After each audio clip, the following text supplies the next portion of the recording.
Magandang gabi mga kababayan.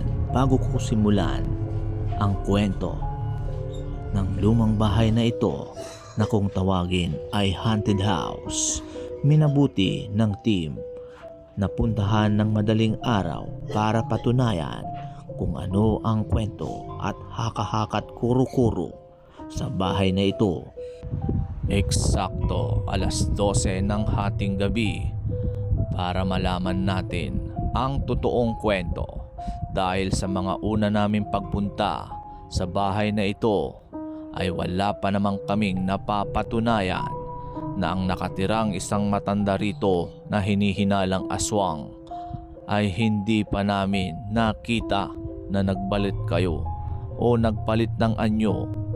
Ang pinagtataka lang namin mga kababayan, bakit ayaw niya sa bawang at bakit galit siya tuwing bibigyan natin sila ng bawang. Kaya eto, minabuti ng buong team Daddy Frankie na puntahan ng 10 oras ng gabi para patunayan kung totoo nga ba talaga ang kwento na ito o gumagawa lang sila ng kwento ng kababalaghan. Habang iniikot namin ang paligid ng bahay, tila wala namang kaming naramdamang kakaiba. Ngunit isa sa amin ay kinikilabutan. Kaya minarapat ko din mga kababayan na hindi dumikit sa mga kasama ko at hindi na lang nag-atubili na umakyat o pasukin ang bahay na ito.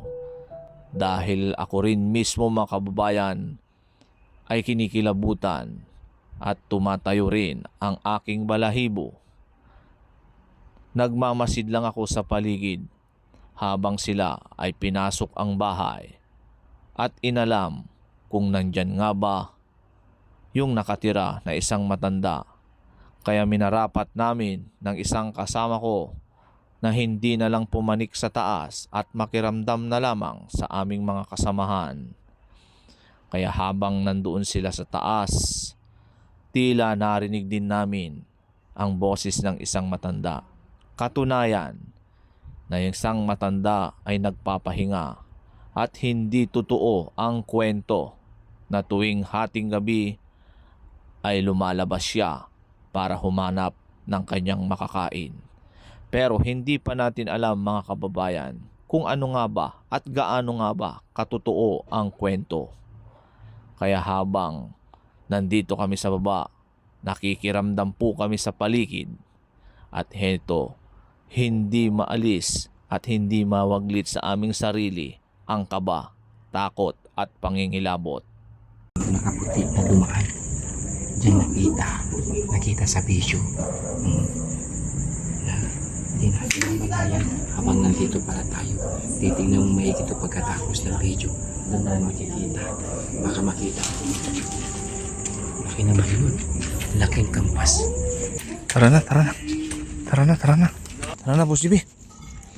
Hintayin natin sa labas.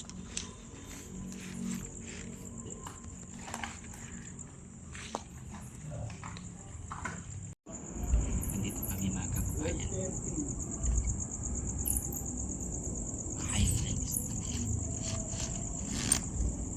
Bahay ng lolo. Yung bahay na puno ng paniki. Nandito po ngayon ang team. Hindi na kami pumasok ni Boss Nax kasi natatakot kami. Nandiyan sila sa loob. Kinakausap si tatay. Dahil sa isang Boss Nax, wala na yung mga paniki. Hindi makita si tatay sa loob. Nandiyan na. Hindi ko alam kung anong gagawin. Pinag-standby kami ni Daddy Frankie dito sa labas kasi baka biglang may tumapo sa bubong ni tatay.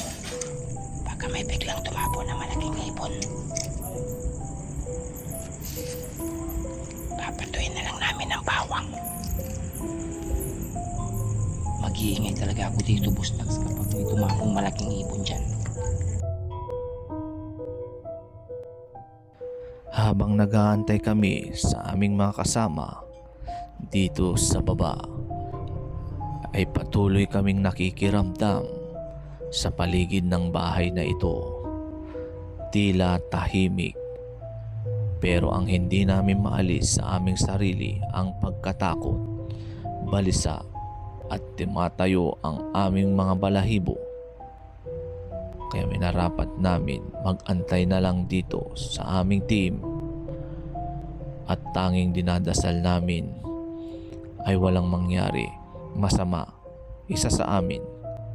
Kaya nilalakasan lang namin ang aming loob para patunayan sa karamihan na hindi totoo ang kwento, dahil wala pa rin kaming napatunayan hanggang sa kasalukuyan.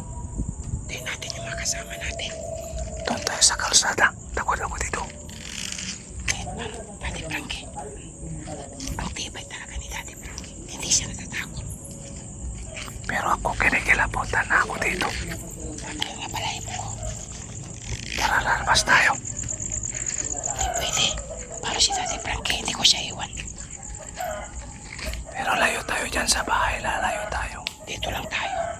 Hindi pwede, nandiyan si Daddy Frankie sa loob. Kinikilabutan na ako dito. Baka kung mapano si Daddy Frankie. Baka kung mapano si Daddy Frankie, hindi natin siya iiwan.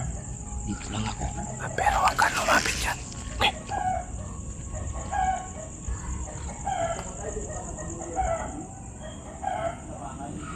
May mga lumilipad. Stevie, dito ka lang. Huwag mo ko iwan dito.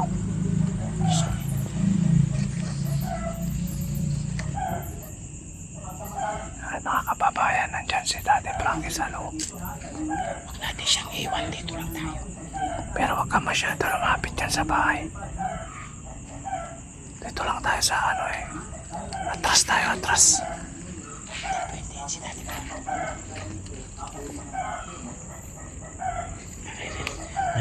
Naririnig ko boses ni Daddy Frankie. Huwag tayo lumapit dyan.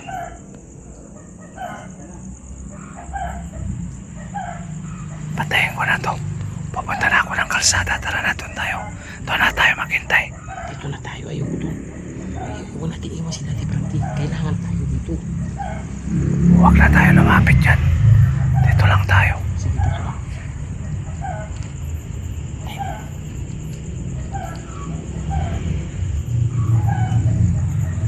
Yan mga kababayan, dito lang kami ni Boss Jimmy sa babang. Ihantayin namin sila lumabas nila Daddy Frankie. Ayaw namin umakyat